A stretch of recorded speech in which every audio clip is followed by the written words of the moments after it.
Yeah, that's not scripture. And when I say that's not scripture, I'm not talking about when it's bringing, coming up and stuff like that. You're just trying to get your money right. And when you get your money right, then you go get your homie and bring him up with you. That's not spiritual. You understand? See, you made that now about money in the church, but you mixed it in there with the word. And now they're like, yeah, that's what we're supposed to do. Because when Elder Kurt was coming up, and Pastor, helped Elder Kurt a couple of times. I wasn't Elder Kurt then. He saw the potential. He said, don't forget about me when you get there. So what, I'm supposed to, come up, be rich, and then when I get rich, I need to come back and bless you? That's what God tells me to do, not what you tell me to do. Everybody, please be careful of who you're calling your leader. You may have heard this before from me. I will say it again. I will say it again. And I will say it again. And I'm going to say it again. You cannot call everybody your leader. You cannot do it.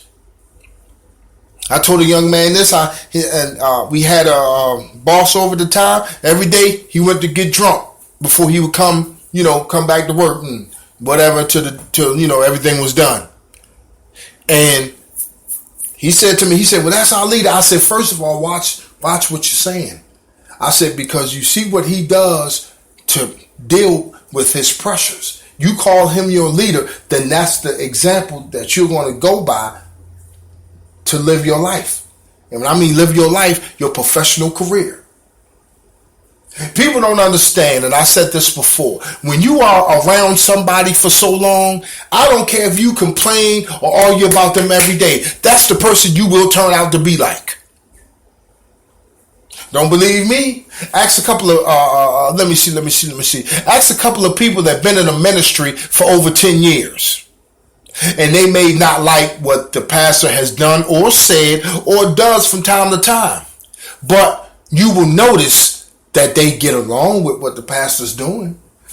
You may complain, you may get mad and go home and kick over a table. But the next thing you know, you're the first one there for that Friday night service. Why? Because you understand. People don't understand that. I remember one time my wife and I, we went for marriage counseling, and the pastor said to us, because I didn't want to be like my mom or my dad, and she didn't want to be, and the pastor said to us, he said, you know what, the people you try your best not to be, that's who you turn out to be. Instead of trying to find your own path and be better, a better person, you're trying to be the opposite of someone else, and you turn out doing the same things they did.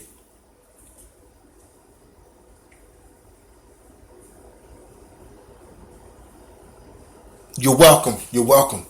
I need you to understand when it comes to leadership, everybody. I've said this before. I used to say this when I was in another ministry.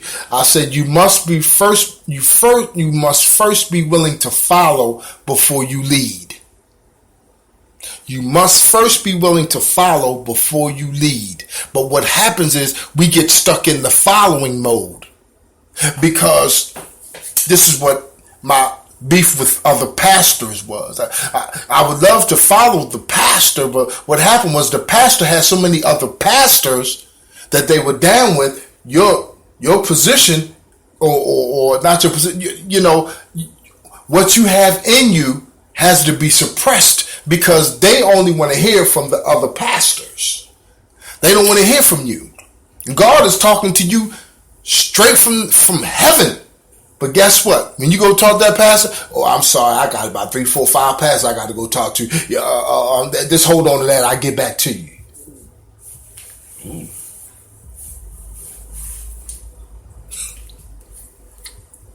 So I need you all to get an understanding when we talk about leadership. I think we move that word around so loosely. And now that old Trump has got away with what he got away with, I said, you know what? Do not tell me no more. You know what I say, Raven? Do not tell me no more that I need 4 to 5 years bachelor's to get a certain job. I don't want to hear it. He get away with that? I've been doing the job for say 7, 8 years, but I just don't have all that other stuff, then I should be able to get the job. I just don't have a bachelor's or an associate's. That's all. What? I'm just saying. People go, they go to college because you say you go to college, you know what I'm saying? You need it so you can get a good paying job. He's just a businessman. We were hoodwinked and bamboozled right before our faces. And I said this and I'll say this again. Things are going to get done in your face, and you will be told there's nothing you can do about it. That's what this year is going to bring. 2017, things that I guess that was said before that you didn't notice, but if you notice, a lot of people are waking up now. They're going to say them little words. You're going to be like, wait a minute, that's against, you're not supposed to be able, but guess what? You ain't going to be able to do nothing about it. That's what you're going to find out in 2017. You're going to find out in 2017 that there are things that they're going to do blatantly in your face to let you know. You know what? We were playing you this whole time. Like I said, in Congress, you have so many people that have been sitting in there for 60-some years. People you've never, ever seen before. And they are trillionaires. I said this before, and I'll say it again. How do you print the money out, and it is a currency, but you're broke? How do you go in debt when all you do is get that piece of them papers that you get sent in, and you can print that money out? You giving other countries billions of dollars, and they have trillions of dollars. And I don't think anybody wakes up and says, wait a minute. And when I say that, I'm not saying like you're going to be able to do anything about it.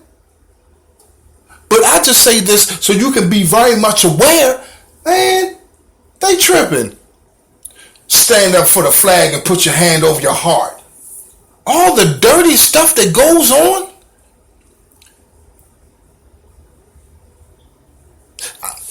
I'm not done yet, y'all. I'm not done yet. We must, and I'm gonna. I want to say this when I talk about leadership. I want you to understand something. Can we please stop saying that we should do? We should do it like, say, the Mexicans do, or we should do like some other people do, or we should do like another culture does. The reason I'm saying that is this: there's problems in all of these countries. There's problems in all of these countries.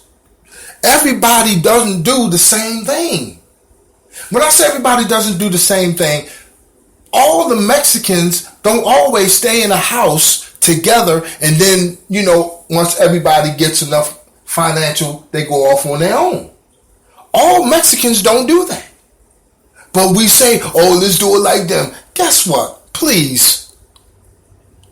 We need to stop looking at Stop looking at other nationalities, other cultures, so we can get the blueprint of what we should do to get to where we're supposed to be. We cannot continue to do that. Please, this needs to be the number one rule when it comes to we need to get out of the position that we're in. And when I've said that, I'm talking about black people. I don't know if it was Raven or it might have been my son Ian we were talking about buying up city blocks. I said, you go to Baltimore City and there's abandoned houses. Go there. I want to buy this neighborhood. Guess what? It's going to be easier for somebody than it would be for me. And that's even if I have the finances to do it. There will be another nationality it will be cheaper and easier for, but when it comes to me, and that's something, what I'm talking about when I say where we get to where we need to be, that's something we need to address.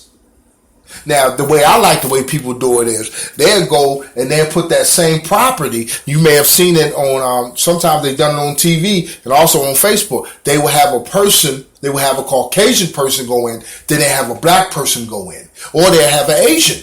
And what happens is their prices are lower, but the black person's prices higher.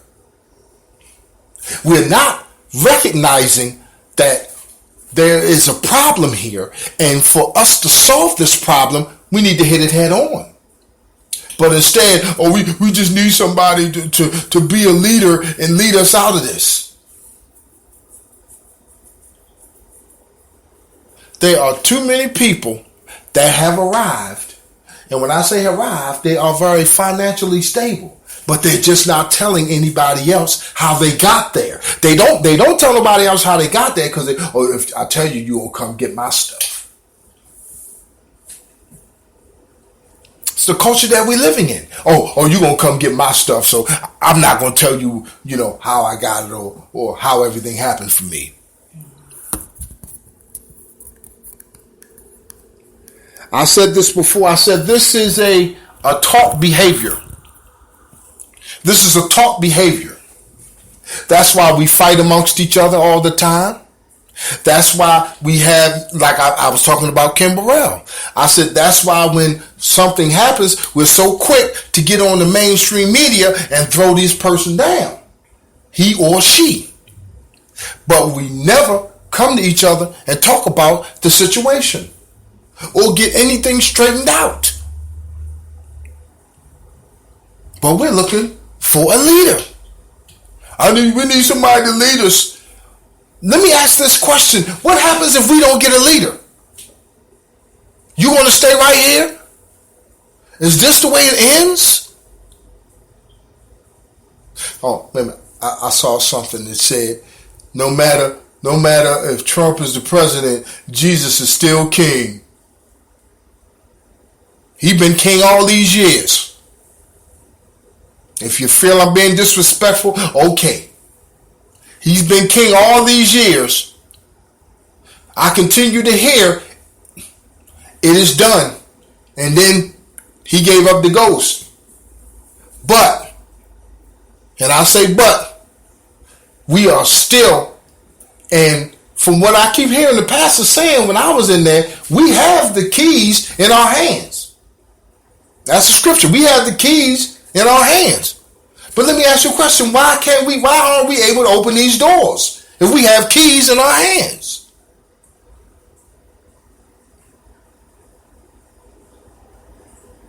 We are busy looking for a leader. We have our word when we are supposed to fast and pray. We have so many things that we are not on an even keel with, y'all. Until we get to the even keel, when it comes to all of this, we're just going to keep, we're just tinkling in the wind. That's why we're just tinkling in the wind. Because we're not saying we need to sit down. And I'm not talking about sit down and find out who's going to do this, who's going to cook the dinner, who's going to be leading the praise and worship. I'm not talking about that. See, we have the NAACP. We have, we have sororities. We have so many things. But the problem is right now, I'm going to be honest with you. Come on now. You got to share this. Right now, Raven, we have so many women, and their men are too, doing marches all over today. Do you understand if you get 200 and some thousand people, or even 1 million, to come together? See, when we get together and we get together to, we want to come together, and then we ready to fight whatever injustice is happening right now. But what happens when we get together and we say, you know what? Today, it's time to get started. It's time to buy some city blocks. It's time to start building up our inner cities. It's time that we start doing some things. And do you know what happens? It gets caught up in the rhetoric. It gets caught up in the rhetoric.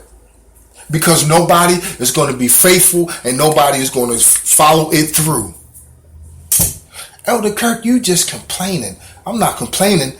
We just came up with some strategies to change our situation. Because the government ain't going to do it. Oh no, they're not going to do it. Like they said, He trying to take away Obamacare.